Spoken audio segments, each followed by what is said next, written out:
ನಮಸ್ಕಾರ. ಮುಖ್ಯಾಂಶಗಳು. ದಕ್ಷಿಣ ಭಾರತದಲ್ಲಿ ಜಗತ್ತಿನ ಅತಿದೊಡ್ಡ ತೈಲ ಘಟಕ ಸ್ಥಾಪನೆ. ಭವಿಷ್ಯದಲ್ಲಿ ತೈಲ ಉಪ ಉತ್ಪನ್ನಗಳ ಆಮದು ಇಳಿಕೆ. ಪ್ರಧಾನಿ ನರೇಂದ್ರ ಮೋದಿ. ಸ್ಪೀಕರ್ ಓಂ ಬಿರ್ಲಾ ಅವಿಶ್ವಾಸ ನಿರ್ಣಯ. ಕಾಂಗ್ರೆಸ್ಗೆ ಹಿನ್ನಡೆ. ಮಹತ್ವದ ಹುದ್ದೆ ವಿರುದ್ಧ ಅವಿಶ್ವಾಸ ಮಂಡನೆ ದುರದೃಷ್ಟಕರ. ಸಚಿವ ಅಮಿತ್ ಶಾ. ಭಾರತದ ಕಚ್ಚಾ ತೈಲ ಪೂರೈಕೆ ಸುರಕ್ಷಿತ. ಹರ್ಮುಜ್ ಜಲಸಂಧಿ ಹೊರತುಪಡಿಸಿ 60%ಕ್ಕೂ ಹೆಚ್ಚು ತೈಲ ಆಮದು. ಜಂಟಿ ಕಾರ್ಯದರ್ಶಿ ಸುಜಾತಾ ಶರ್ಮಾ. ಮತ್ತು ದೇಶದಲ್ಲಿ 210 ಮಿಲಿಯನ್ ಟನ್ ಕಲ್ಲಿದ್ದಲು ದಾಸ್ತಾನು. ಅನಿರೀಕ್ಷಿತ ಬೇಡಿಕೆ ಪೂರೈಸಲು ಅಗತ್ಯ ಕ್ರಮ. ವಾರ್ತೆಗಳ ವಿವರ. ತಮಿಳುನಾಡಿನ ತಿರುಚಿರಾಪಳ್ಳಿಯಲ್ಲಿ ನಿನ್ನೆ ಪ್ರಧಾನಿ ನರೇಂದ್ರ ಮೋದಿ 5,650 ಕೋಟಿ ರೂಪಾಯಿ ಮೌಲ್ಯದ ವಿವಿಧ ಅಭಿವೃದ್ಧಿ ಯೋಜನೆಗಳಿಗೆ ಚಾಲನೆ ಮತ್ತು ಶಿಲಾನ್ಯಾಸ ನೆರವೇರಿಸಿದರು.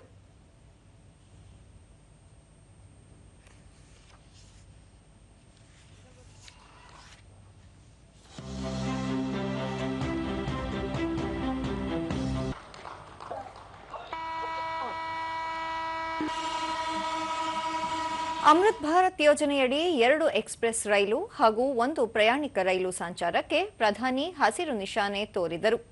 ಈ ಸಂದರ್ಭದಲ್ಲಿ ಕೇಂದ್ರ ಸಚಿವರಾದ ಪಿಯೂಷ್ ಗೋಯಲ್, ಡಾ ಎಲ್ ಮುರುಗನ್, ತಮಿಳುನಾಡು ವಿಧಾನಸಭೆ ಪ್ರತಿಪಕ್ಷ ನಾಯಕ ಎಡಪ್ಪಾಡಿ ಪಳನಿಸ್ವಾಮಿ ಸೇರಿದಂತೆ ಹಲವು ಗಣ್ಯರು ಭಾಗವಹಿಸಿದ್ದರು. ಬಳಿಕ ಪ್ರಧಾನಿ ಮೂಲಸೌಕರ್ಯ, ಸ್ವಚ್ಛ ಇಂಧನ, ಹೆದ್ದಾರಿ, ರೈಲ್ವೆ, ಗ್ರಾಮೀಣ ಸಂಪರ್ಕ ಸೇರಿದಂತೆ ವಿವಿಧ ಅಭಿವೃದ್ಧಿ ಯೋಜನೆಗಳಿಗೆ ಇಂದು ಚಾಲನೆ ನೀಡಲಾಗಿದ್ದು, ಸಾವಿರಾರು ಉದ್ಯೋಗಾವಕಾಶಗಳು ಸೃಷ್ಟಿಯಾಗಲಿವೆ. ಅಲ್ಲದೆ ಸುಮಾರು 3,700 ಕೋಟಿ ರೂಪಾಯಿ ಹೂಡಿಕೆ ಹರಿದು ಬರಲಿದೆ ಎಂದು ತಿಳಿಸಿದರು. 9 ಲಕ್ಷ ಕುಟುಂಬಗಳಿಗೆ ಕೊಳವೆ ಮಾರ್ಗದ ಮೂಲಕ ನೈಸರ್ಗಿಕ ಅನಿಲ ಪೂರೈಸಲಾಗುತ್ತಿದ್ದು, ಇದು ಪರಿಸರ ಸ್ನೇಹಿ ಕಾರ್ಯಕ್ರಮವಾಗಿದೆ. ಜಗತ್ತಿನ ಅತಿದೊಡ್ಡ ತೈಲಾಗಾರ ಘಟಕ ಈ ಭಾಗದಲ್ಲಿ ನಿರ್ಮಾಣವಾಗುತ್ತಿದ್ದು, ಭವಿಷ್ಯದಲ್ಲಿ ಲೂಬ್ರಿಕೆಂಟ್ ಸೇರಿದಂತೆ ತೈಲ ಉಪ ಉತ್ಪನ್ನಗಳ ಆಮದು ಕಡಿಮೆಯಾಗಲಿದೆ ಎಂದರು. ಪ್ರಧಾನಮಂತ್ರಿ ಗ್ರಾಮ್ ಸಡಕ್ ಯೋಜನೆಯಡಿ 370 ಕಿಲೋಮೀಟರ್ ರಸ್ತೆ ನಿರ್ಮಿಸಲಾಗಿದ್ದು, ಇದರಿಂದ ಗ್ರಾಮೀಣ ಆರ್ಥಿಕತೆಗೆ ಉತ್ತೇಜನ ದೊರೆಯಲಿದೆ. ಅಲ್ಲದೆ ಈ ಭಾಗದ ಜನರ ಜೀವನ ಮಟ್ಟ ಸುಧಾರಣೆಯಾಗಲಿದೆ ಎಂದರು.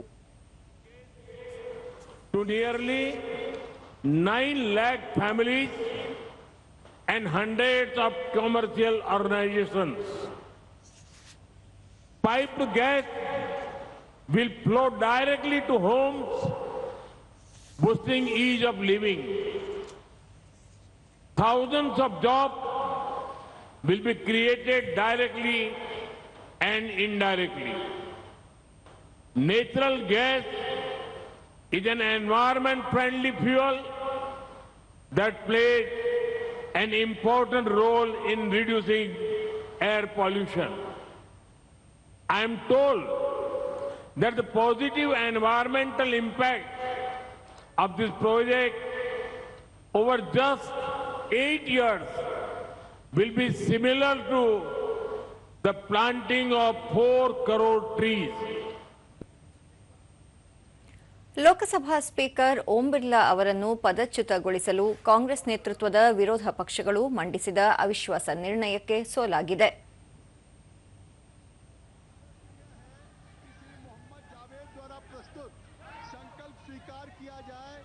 जो उसके पक्ष में वो हाँ कहें, जो इसके विरोध में वो ना कहें.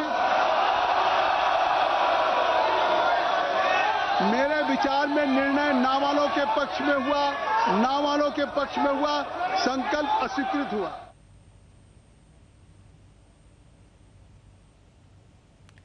ಈ ವೇಳೆ ಮಾತನಾಡಿದ ಕೇಂದ್ರ ಗೃಹ ಸಚಿವ ಅಮಿತ್ ಶಾ, ಸಂಸದೀಯ ಪ್ರಜಾಪ್ರಭುತ್ವದಲ್ಲಿ ಸ್ಪೀಕರ್ ಸ್ಥಾನ ಅತ್ಯಂತ ಮಹತ್ವದ್ದಾಗಿದ್ದು, ಇವರು ಎಲ್ಲಾ ಸಂಸದರ ಹಕ್ಕುಗಳ ರಕ್ಷಕರಾಗಿರುತ್ತಾರೆ.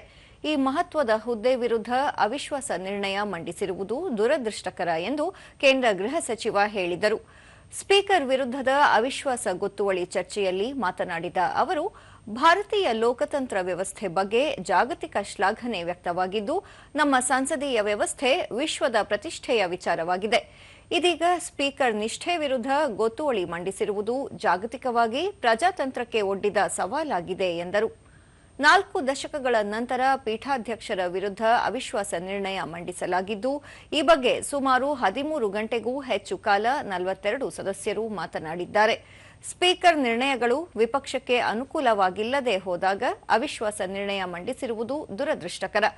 ಬಿಜೆಪಿ ಹಲವು ದಶಕಗಳ ಕಾಲ ಪ್ರತಿಪಕ್ಷ ಸ್ಥಾನದಲ್ಲಿದ್ದರೂ ಈ ಹಿಂದೆ ವಿಪಕ್ಷಗಳು 3 ಬಾರಿ ಸ್ಪೀಕರ್ ವಿರುದ್ಧ ಮಂಡಿಸಿದ್ದ ಅವಿಶ್ವಾಸ ನಿರ್ಣಯ ಬೆಂಬಲಿಸಿರಲಿಲ್ಲ ಎಂದರು.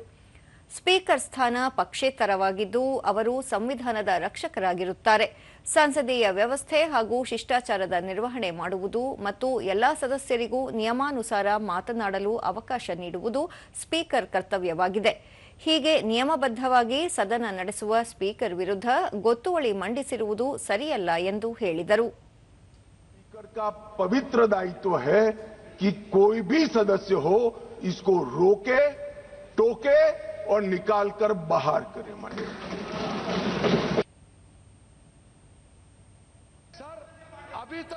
ಸಂಸದೀಯ ವ್ಯವಹಾರಗಳ ಸಚಿವ ಕಿರಣ್ ರಿಜಿಜು ಕಾಂಗ್ರೆಸ್ ಪಕ್ಷದ ಮಹಿಳಾ ಸಂಸದರು ಸ್ಪೀಕರ್ ಚೇಂಬರ್ಗೆ ತೆರಳಿ ಸ್ಪೀಕರ್ ಸ್ಥಾನಕ್ಕೆ ಬೆದರಿಕೆ ಒಡ್ಡಿದ್ದಾರೆ. ಹಿಂದೆಂದೂ ಈ ರೀತಿಯ ಘಟನೆ ನಡೆದಿರಲಿಲ್ಲ. ಪ್ರಜಾಸತ್ತಾತ್ಮಕವಾಗಿ ವಿರೋಧ ವ್ಯಕ್ತಪಡಿಸಲು ಎಲ್ಲರಿಗೂ ಅವಕಾಶವಿದೆ. ಆದರೆ ಸ್ಪೀಕರ್ ವಿರುದ್ಧ ಬೇಜವಾಬ್ದಾರಿ ಆರೋಪ ಮಾಡಬಾರದು ಎಂದರು. राजनीति नहीं करते हैं. आपका एमपीज का बिहेवियर अगर दुनिया ने देखा तो आप लोग शर्मसार होगा. इसलिए झूठ मत बोलो. प्लीज. ಕರ್ನಾಟಕ ಸಂಸದ ತೇಜಸ್ವಿ ಸೂರ್ಯ ಸದನವನ್ನು ಸ್ಪೀಕರ್ ನಿಯಮಾನುಸಾರ ನಡೆಸಿದ್ದರೂ ಕಾಂಗ್ರೆಸ್ ಪಕ್ಷದ ವಂಶವಾಹಿ ಕುಟುಂಬ ವೈಯಕ್ತಿಕ ಪ್ರತಿಷ್ಠೆಯಿಂದ ಅವಿಶ್ವಾಸ ಮಂಡಿಸಿದೆ. ವಿರೋಧ ಪಕ್ಷದ ನಾಯಕರು ಕೂಡ ಸದನದ ನಿಯಮ ಅನುಸಾರ ವರ್ತಿಸಬೇಕು. ಅವರು ಬಯಸಿದಾಗಲೆಲ್ಲ ಮಾತನಾಡಲು ಅವಕಾಶ ಸಿಗದೆಂಬುದು ಸರಿಯಲ್ಲ ಎಂದರು. Cannot say that he can speak whenever he wants, however he wants, howsoever long he wants. There is a procedure that the house has to be followed.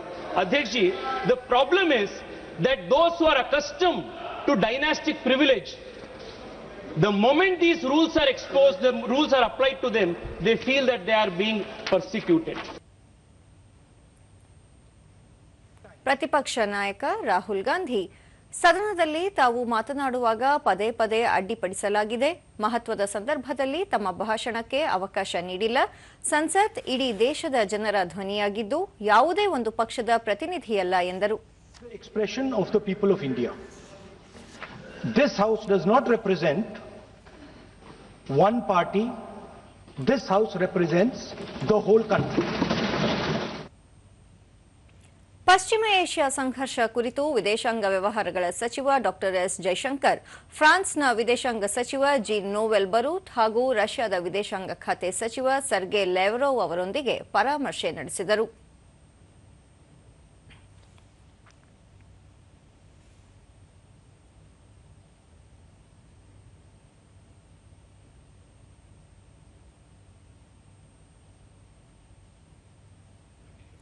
ರಷ್ಯಾದ ವಿದೇಶಾಂಗ ಸಚಿವರೊಂದಿಗೆ ರಾಜತಾಂತ್ರಿಕ ಪ್ರಯತ್ನಗಳ ಬಗ್ಗೆ ದೂರವಾಣಿ ಮೂಲಕ ಮಾತುಕತೆ ನಡೆಸಲಾಗಿದೆ ಹಾಗೂ ದ್ವಿಪಕ್ಷೀಯ ಸಹಕಾರ ಕುರಿತು ಕೂಡ ಚರ್ಚೆ ನಡೆಸಿದ್ದಾಗಿ ಡಾಕ್ಟರ್ ಎಸ್ ಜೈಶಂಕರ್ ಸಾಮಾಜಿಕ ಮಾಧ್ಯಮದಲ್ಲಿ ಮಾಹಿತಿ ಹಂಚಿಕೊಂಡಿದ್ದಾರೆ.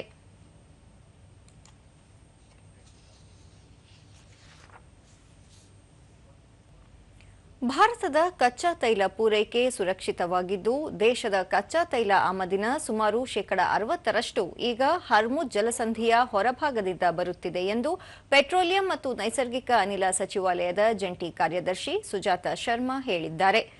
ದೆಹಲಿಯಲ್ಲಿ ನಿನ್ನೆ ಅವರು ಮಧ್ಯಪ್ರಾಚ್ಯದ ಇತ್ತೀಚಿನ ಬೆಳವಣಿಗೆಗಳ ಹಿನ್ನೆಲೆಯಲ್ಲಿ ಆಯೋಜಿಸಲಾದ ಅಂತರ್ ಸಚಿವಾಲಯಗಳ ಸಭೆಯಲ್ಲಿ ಮಾಹಿತಿ ಹಂಚಿಕೊಂಡರು.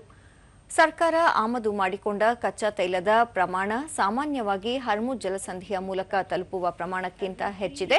ಪ್ರಸ್ತುತ ಭಾರತ 40 ದೇಶಗಳಿಂದ ಕಚ್ಚಾ ತೈಲ ಆಮದು ಮಾಡಿಕೊಳ್ಳುತ್ತಿದೆ. ವಿವಿಧ ಮೂಲಗಳಿಂದ ಭಾರತೀಯ ತೈಲ ಕಂಪನಿಗಳು ಸುರಕ್ಷಿತ ಕಚ್ಚಾ ತೈಲ ದಾಸ್ತಾನು ಹೊಂದಿವೆ ಎಂದರು. ಅಲ್ಲದೆ ದೇಶದ ಅನಿಲ ಕಂಪನಿಗಳು ಹೊಸ ಮೂಲಗಳಿಂದ ನೈಸರ್ಗಿಕ ಅನಿಲ ಖರೀದಿಸಿದ್ದು 2 ಸರಕುಗಳು ಭಾರತಕ್ಕೆ ಆಗಮಿಸುತ್ತಿವೆ ಎಂದು ತಿಳಿಸಿದರು. Executive directors of oil marketing companies IOCL, HPCL and BPCL has been constituted to review the allocation to restaurants, hotels and other commercial users. The committee is consulting with state authorities and industry bodies to finalize a plan to ensure that available LPG is distributed in a fair and a transparent manner. Let me come to LPG supply, which is directly relevant to households. As on today, we import about 60% LPG, and 90% of this is through Strait of Hormuz. The government has taken various steps to deal with this situation also. जैसे कि भारत सरकार ने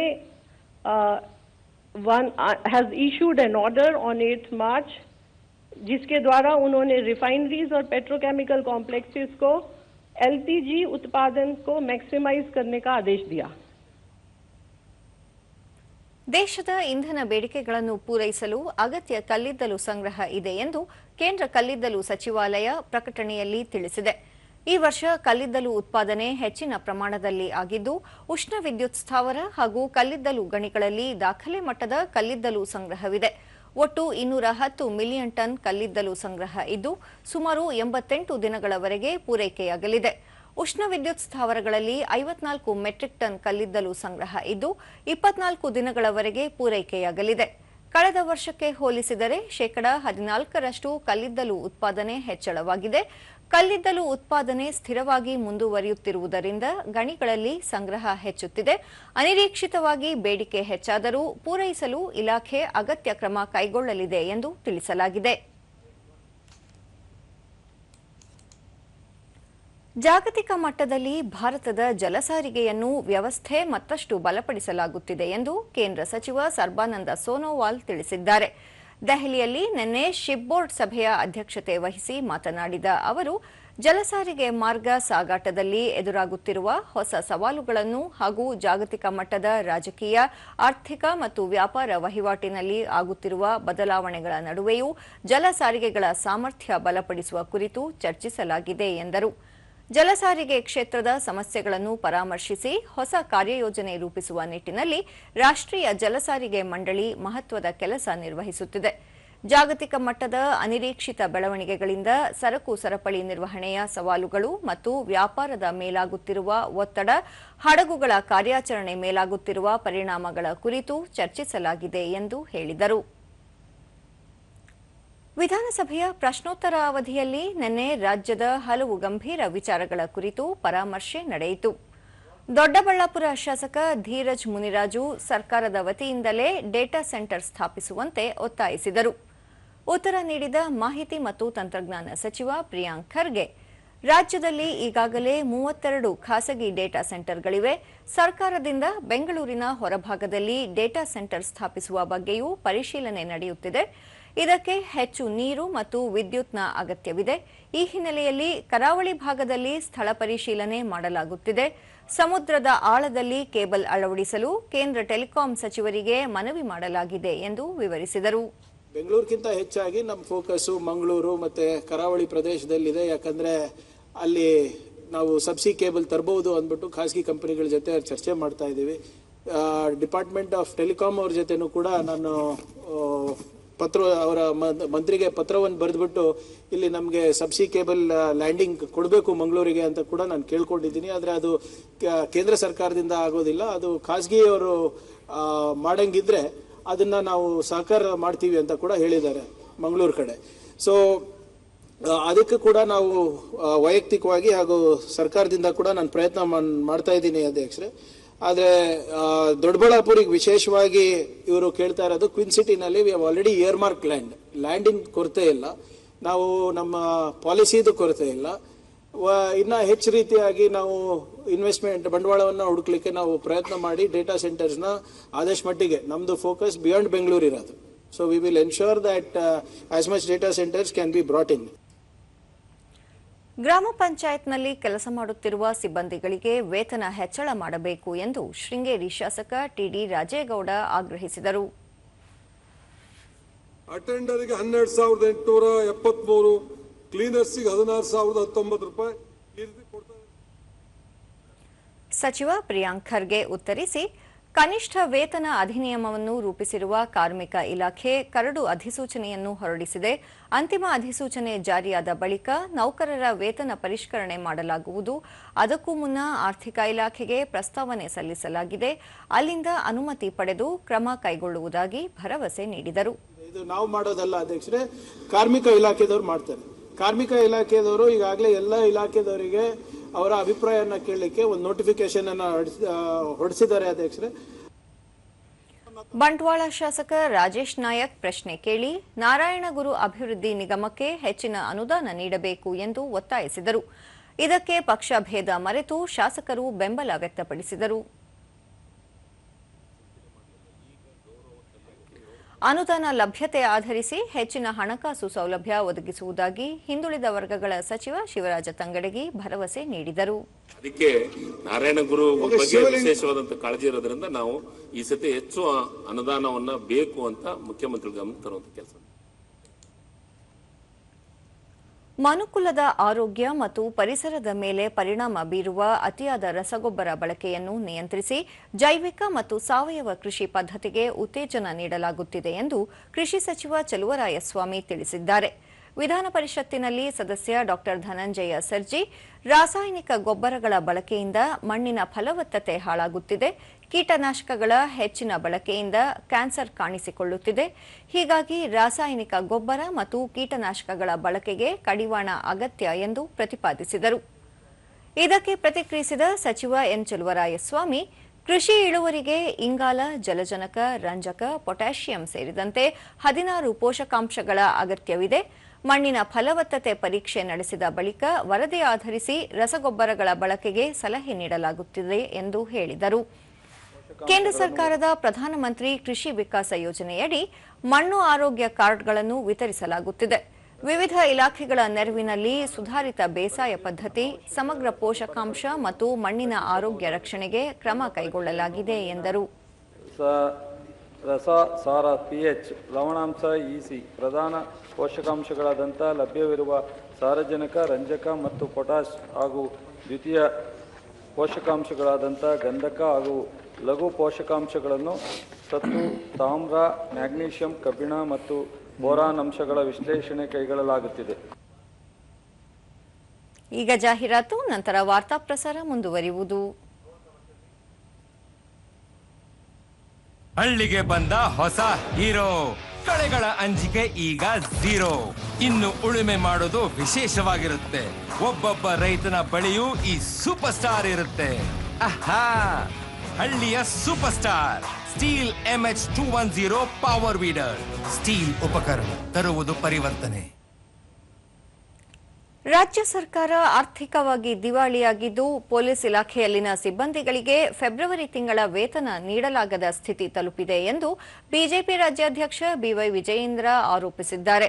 ವಿಧಾನಸೌಧದಲ್ಲಿ ನಿನ್ನೆ ಸುದ್ದಿಗಾರರೊಂದಿಗೆ ಅವರು ಮುಖ್ಯಮಂತ್ರಿ ಸಿದ್ದರಾಮಯ್ಯ ಅವರು ಅತಿ ಹೆಚ್ಚು ಬಜೆಟ್ ಮಂಡಿಸಿದ್ದಾರೆ, ಅವರಿಗಿರುವ ಅನುಭವ ಮತ್ತು ಸುವರ್ಣಾವಕಾಶವನ್ನು ಬಳಸಿಕೊಂಡು ಉತ್ತಮ ಬಜೆಟ್ ಮಂಡಿಸಬಹುದಾಗಿತ್ತು ಎಂದರು. ಇರಾನ್, ಇಸ್ರೇಲ್ ಮತ್ತು ಅಮೆರಿಕ ಸಂಘರ್ಷ ಅನಿರೀಕ್ಷಿತವಾಗಿರುವುದರಿಂದ ಕಚ್ಚಾ ತೈಲ ಸರಬರಾಜಿನಲ್ಲಿ ಅಲ್ಪ ವ್ಯತ್ಯಯವಾಗಿದೆ. ಇದರ ಅರಿವಿಲ್ಲದೆ ಕಾಂಗ್ರೆಸ್ಸಿಗರು ಪ್ರತಿಭಟನೆ ನಡೆಸುತ್ತಿರುವುದು ಬೌದ್ಧಿಕ ದಿವಾಳಿತನದ ಸೂಚಕ ಎಂದು ಅಸಮಾಧಾನ ವ್ಯಕ್ತಪಡಿಸಿದರು. ಬೆಂಗಳೂರು ಗ್ರಾಮಾಂತರ ಜಿಲ್ಲಾಡಳಿತದ ವತಿಯಿಂದ ದಾಬಸ್ಪೇಟೆಯ ಜಿಂದಾಲ್ ಅಲ್ಯೂಮಿನಿಯಂ ಕಾರ್ಖಾನೆಯಲ್ಲಿ ನಿನ್ನೆ ಹಮ್ಮಿಕೊಳ್ಳಲಾಗಿದ್ದ ರಾಸಾಯನಿಕ ಸೋರಿಕೆ ಅಣಕು ಪ್ರದರ್ಶನ ಕಾರ್ಯಕ್ರಮಕ್ಕೆ ಅಪರ ಜಿಲ್ಲಾಧಿಕಾರಿ ಸೈದಾ ಆಯೇಷಾ ಚಾಲನೆ ನೀಡಿದರು. ಈ ವೇಳೆ ಕಾರ್ಖಾನೆಗಳ ಜಂಟಿ ನಿರ್ದೇಶಕ ಪಾರ್ಥಸಾರಥಿ, ಉಪನಿರ್ದೇಶಕ ನರಸಿಂಹಮೂರ್ತಿ, ಜಿಂದಾಲ್ ಅಲ್ಯೂಮಿನಿಯಂನ ಕಾರ್ಖಾನೆ ಮುಖ್ಯಸ್ಥರಾದ ವಿಕ್ರಮ್ ಶರ್ಮಾ, ವ್ಯವಸ್ಥಾಪಕ ನಿರ್ದೇಶಕ ಸತೀಶ್, ಜಿಂದಾಲ್ ಕಂಪನಿಯ ಸುರಕ್ಷತಾ ಮತ್ತು ಪರಿಸರ ವಿಭಾಗದ ಮುಖ್ಯಸ್ಥ ರವಿಕುಮಾರ್ ಸೇರಿದಂತೆ ಜಿಂದಾಲ್ ಕಂಪನಿಯ ಪ್ರಮುಖರು ಉಪಸ್ಥಿತರಿದ್ದರು. ಪೈಪ್ಲೈನ್ ಹಾನಿಯಿಂದ ಅನಿಲ ಸೋರಿಕೆ ಹಾಗೂ ಬೆಂಕಿ ಅವಘಡ ಸಂಭವಿಸಿದರೆ ಕೈಗೊಳ್ಳಬೇಕಾದ ಸುರಕ್ಷತಾ ಕ್ರಮಗಳ ಬಗ್ಗೆ ಅಣಕು ಪ್ರದರ್ಶನ ನೀಡಲಾಯಿತು. ಎನ್ಡಿಆರ್ಎಫ್, ಅಗ್ನಿಶಾಮಕ ದಳ ಹಾಗೂ ಪೊಲೀಸ್ ಇಲಾಖೆಯ ಸಹಯೋಗದಲ್ಲಿ ನಡೆದ ಈ ಕಾರ್ಯಾಚರಣೆಯಲ್ಲಿ ಸುಮಾರು 500ಕ್ಕೂ ಹೆಚ್ಚು ಕಾರ್ಮಿಕರನ್ನು ರಕ್ಷಿಸುವ ತಾಲೀಮು ನಡೆಸಲಾಯಿತು.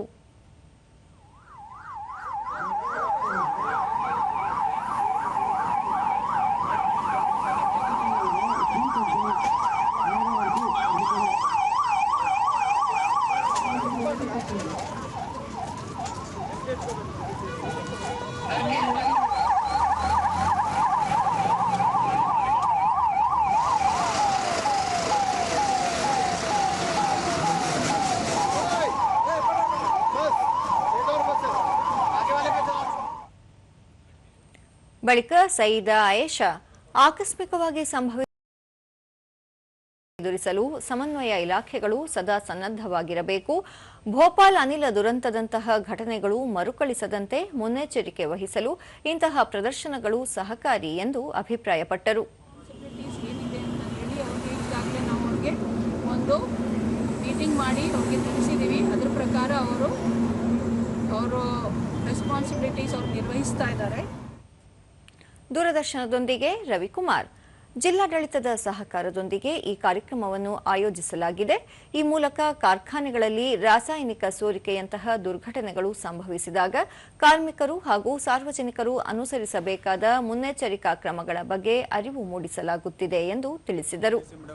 ನಮ್ಮ ಕ್ಯಾಜುಯಾಲಿಟಿ ಶಿಫ್ಟ್ ಆಗಿದ ಮೇಲೆ ನಮಗೆಲ್ಲ ಫೈರ್ ಕಂಟ್ರೋಲ್ ಆದಮೇಲೆ ಅವರಿಗೆ ಆಲ್ ಕ್ಲಿಯರ್ ಸೈರನ್ ರಿಕ್ವೆಸ್ಟ್ ಮಾಡಿದ ಮೇಲೆ ಅವರು ಕೂಡ ಎಲ್ಲ ಮಾಹಿತಿ ಕಲೆ ಹಾಕಿ ಎಲ್ಲ ಡಿಪಾರ್ಟ್ಮೆಂಟಿಂದ ಎಲ್ಲ ಕೆಲಸ ಕಾರ್ಯಗಳು ಸಂಪೂರ್ಣವೂ ಆಗಿದ್ದಾವೆ ಇಲ್ಲ ಅಂತ ಹೇಳ್ಬಿಟ್ಟು ಅವರು ಪರಿಶೀಲಿಸಿದ ಮೇಲೆ ಆಲ್ ಕ್ಲಿಯರ್ ಸೈರನ್ ಕೊಟ್ಟಿರ್ತಾರೆ. ಸತೀಶ್, ರಾಸಾಯನಿಕ ಸೋರಿಕೆಯಂತಹ ದುರ್ಘಟನೆಗಳು ಸಂಭವಿಸಿದರೆ ಸಾರ್ವಜನಿಕರು ಹಾಗೂ ಕಾರ್ಮಿಕರು ಆತಂಕ ಪಡುವ ಅಗತ್ಯವಿಲ್ಲ ಎಂದು ಧೈರ್ಯ ತುಂಬಿದರು. ಫುಲ್ ಸಪೋರ್ಟಿವ್ ಆಗಿದೆ. ನಮ್ದು ಏನೋ ಒಂದು ಈ ಥರ ದುರ್ಘಟನೆ ಬಂದರೆ ಇಮಿಡಿಯೇಟ್ ಆಗಿ NRDF ಟೀಮು ಎಲ್ಲರೂ ಬಂದ್ಬಿಟ್ಟು ನಮ್ಗೆ ಹೆಲ್ಪ್ ಮಾಡೋ ಥರ ಮಾಡ್ತಾರೆ. ಅದಕ್ಕೋಸ್ಕರ ಇದು ಮಾಡ್ತೀವಿ. ಸೊ ಇದು ಬಂದ್ಬಿಟ್ಟು ಎಲ್ಲರಿಗೂ ಒಂದು ಅವೇರ್ನೆಸ್ ಕ್ರಿಯೇಟ್ ಮಾಡೋಕ್ಕೋಸ್ಕರ. ಅವಿನಾಶ್, ಪ್ರತಿ 3 ತಿಂಗಳಿಗೊಮ್ಮೆ ಜಿಲ್ಲೆಯಲ್ಲಿ ಈ ರೀತಿಯ ಅಣಕು ಪ್ರದರ್ಶನಗಳನ್ನು ಏರ್ಪಡಿಸುವುದರ ಮೂಲಕ ಸಾರ್ವಜನಿಕರಲ್ಲಿ ಅರಿವು ಹೆಚ್ಚಾಗಲಿದೆ ಎಂದು ಅಭಿಪ್ರಾಯಪಟ್ಟರು. ಎವ್ರಿ 3 months ಈ ಥರ ಒಂದು ಎಲ್ಲ ಕಾರ್ಖಾನೆಗಳಾಗಿರ್ಬೋದು, ಶಾಲೆಗಳಾಗಿರ್ಬೋದು, ಅಪಾರ್ಟ್ಮೆಂಟ್ಸ್ ಎಲ್ಲರೂ ಕೂಡ ನಾವು ಮಾಕ್ ಡ್ರಿಲ್ ಮಾಡೋದ್ರಿಂದ ಏನಾಗುತ್ತೆ, ಪಬ್ಲಿಕ್ಕಿಗೆ ರಿಪೀಟೆಡ್ ಆಗಿ ಅದ್ರ ಬಗ್ಗೆ ಅವೇರ್ನೆಸ್ ಬರುತ್ತೆ. 14 ವರ್ಷದೊಳಗಿನ ಹೆಣ್ಣು ಮಕ್ಕಳಿಗೆ ಭವಿಷ್ಯದಲ್ಲಿ ಕಾಣಿಸಿಕೊಳ್ಳಬಹುದಾದ ಗರ್ಭಕಂಠ ಕ್ಯಾನ್ಸರ್ ತಡೆಗಟ್ಟುವ ನಿಟ್ಟಿನಲ್ಲಿ ಕೇಂದ್ರದ ಮಹತ್ವಾಕಾಂಕ್ಷಿ ಹ್ಯೂಮನ್ ಪ್ಯಾಪಿಲೋಮಾ ವೈರಸ್ ಲಸಿಕಾ ಅಭಿಯಾನಕ್ಕೆ ಬಳ್ಳಾರಿ ಜಿಲ್ಲಾಸ್ಪತ್ರೆಯಲ್ಲಿ ನಿನ್ನೆ ಜಿಲ್ಲಾ ಪಂಚಾಯಿತಿ ಮುಖ್ಯ ಕಾರ್ಯನಿರ್ವಾಹಕ ಅಧಿಕಾರಿ ಮೊಹಮ್ಮದ್ ಹ್ಯಾರಿಸ್ ಸುಮೇರ್ ಚಾಲನೆ ನೀಡಿದರು.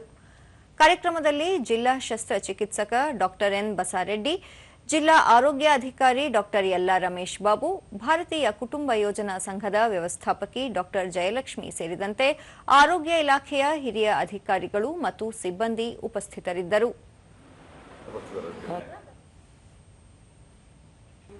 ಕಾರ್ಯಕ್ರಮದಲ್ಲಿ ಮೊಹಮ್ಮದ್ ಹ್ಯಾರಿಸ್ ಸುಮೇರ್, ಜಿಲ್ಲೆಯ ಎಲ್ಲ ತಾಲೂಕು ಆಸ್ಪತ್ರೆಗಳು ಮತ್ತು ಸಮುದಾಯ ಆರೋಗ್ಯ ಕೇಂದ್ರಗಳಲ್ಲಿ ಲಸಿಕೆ ಲಭ್ಯವಿದ್ದು 9 ರಿಂದ 14 ವರ್ಷದೊಳಗಿನ ಹೆಣ್ಣು ಮಕ್ಕಳಿಗೆ HPV ಲಸಿಕೆ ನೀಡಲಾಗುತ್ತಿದೆ.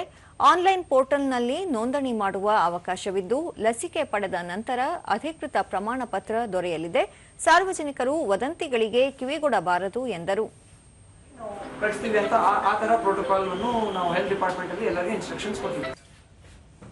ದೂರದರ್ಶನದೊಂದಿಗೆ ಮೊದಲು ಲಸಿಕೆ ಪಡೆದ ಕಿಶೋರಿಯಾದ ನವ್ಯ ಮತ್ತು ನೇಹ, ನಮ್ಮ ಸುರಕ್ಷತೆಗಾಗಿ ಲಸಿಕೆ ಪಡೆದಿರುವುದು ಸಂತೋಷ ನೀಡಿದೆ.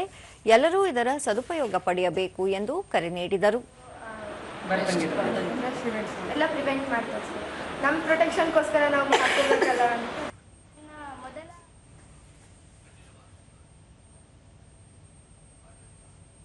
ಬಹಳ ಖುಷಿ ಆಯ್ತು. ಎಲ್ಲರೂ ಬಂದು ಹಾಕ್ಸ್ಕೊಳ್ಳಿ ವ್ಯಾಕ್ಸಿನೇಷನ್.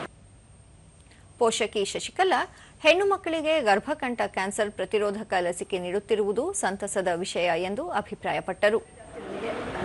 ಪರವಾಗಿಲ್ಲ, ತೊಂದರೆ ಆಗಬಾರ್ದು ಅಂತ ಏನು ಸೈಡ್ ಎಫೆಕ್ಟ್ ಇಲ್ಲ, ಮುಂದೆ ಸೈಡ್ ಎಫೆಕ್ಟ್ ಮುಂದೆ ಸಮಸ್ಯೆಗಳಾಗಬಾರ್ದು ಅಂತ ಇವತ್ತೇ ಪ್ರೊಟೆಕ್ಷನ್ ತಗೊಂಡು. ಡಾಕ್ಟರ್ ಯಲ್ಲಾ ರಮೇಶ್ ಬಾಬು, ಜಿಲ್ಲೆಯಲ್ಲಿ 9 ರಿಂದ 14 ವಯೋಮಾನದ ಒಟ್ಟು 18,000 ಹೆಣ್ಣು ಮಕ್ಕಳನ್ನು ಗುರುತಿಸಲಾಗಿದ್ದು ಕೇಂದ್ರ ಸರ್ಕಾರದಿಂದ ಈಗಾಗಲೇ 6,000 ಲಸಿಕೆಗಳು ಬಂದಿವೆ. ಹಂತ ಹಂತವಾಗಿ ಎಲ್ಲರಿಗೂ ಲಸಿಕೆ ನೀಡಲಾಗುವುದು ಎಂದರು. ವ್ಯವಸ್ಥೆ ಮಾಡ್ಕೊಂಡಿದ್ದೀವಿ. 18,000 ಮಕ್ಕಳಿಗೂ ಕವರ್ ಮಾಡ್ತೀವಿ. ಭಾರತ ಸರ್ಕಾರದಿಂದ ನಮಗೆ ಲಭ್ಯವಿರುವಂಥ ವ್ಯಾಕ್ಸಿನ್ ನೀಡುವಂಥ ವ್ಯಾಕ್ಸಿನ್ಗಳಿಂದ ಕವರ್ ಮಾಡುವಂಥ ವ್ಯವಸ್ಥೆ ಮಾಡ್ತೀವಿ. ಡಾಕ್ಟರ್ ವಿಜಯಲಕ್ಷ್ಮಿ, ಮಾರುಕಟ್ಟೆಯಲ್ಲಿ ಈ ಲಸಿಕೆ ಬೆಲೆ ಸುಮಾರು 4,000 ರೂಪಾಯಿಗಳಷ್ಟಿದೆ. ಇಂತಹ ದುಬಾರಿ ಲಸಿಕೆಯನ್ನು ಸರ್ಕಾರ ಇದೀಗ ಉಚಿತವಾಗಿ ನೀಡುತ್ತಿರುವುದು ಹೆಣ್ಣು ಮಕ್ಕಳ ಪಾಲಿಗೆ ಆಶಾಕಿರಣವಾಗಿದೆ ಎಂದು ಹರ್ಷ ವ್ಯಕ್ತಪಡಿಸಿದರು. ಫ್ರೀಯಾಗಿ ಕೊಡೋದು ಅನ್ನೋದು ಎಲ್ಲರೂ ದಯವಿಟ್ಟು ಅದನ್ನು ಸದುಪಯೋಗ ಪಡಿಸ್ಕೋಬೇಕು ಅಂತ ಹೇಳ್ಬಿಟ್ಟು, ಯಾಕೆಂದರೆ ಕ್ಯಾನ್ಸರ್ನ ತಡೆಗಟ್ಟೋದಕ್ಕೆ ಇದೇ ಒಂದು ರಾಮಬಾಣ ಅಂತ ಹೇಳ್ತೀವಿ. ಈಗ ಇಂದಿನ ಪತ್ರಿಕೆಗಳ ಇಣುಕು ನೋಟ.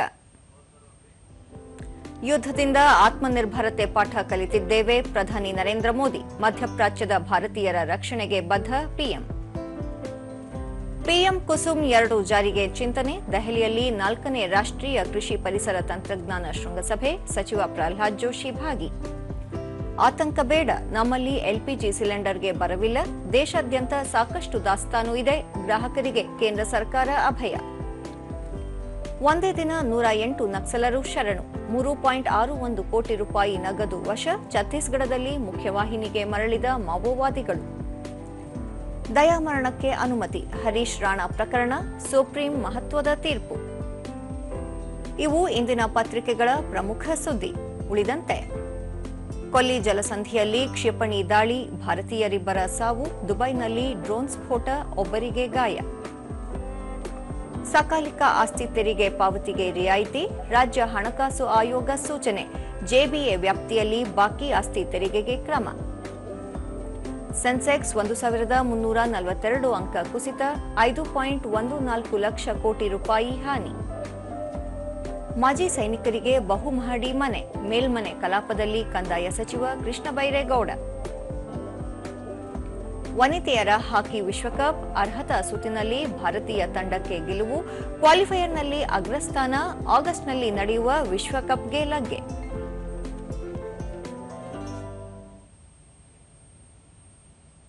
ಈಗ ಈ ದಿನದ ನುಡಿಮುತ್ತು. ಯಾವ ಸಮಯದಲ್ಲಿ ಸಮಸ್ಯೆ ಹುಟ್ಟುತ್ತದೆಯೋ ಅದರ ಜೊತೆಯಲ್ಲೇ ಅದಕ್ಕೆ ಪರಿಹಾರವೂ ಹುಟ್ಟುತ್ತದೆ.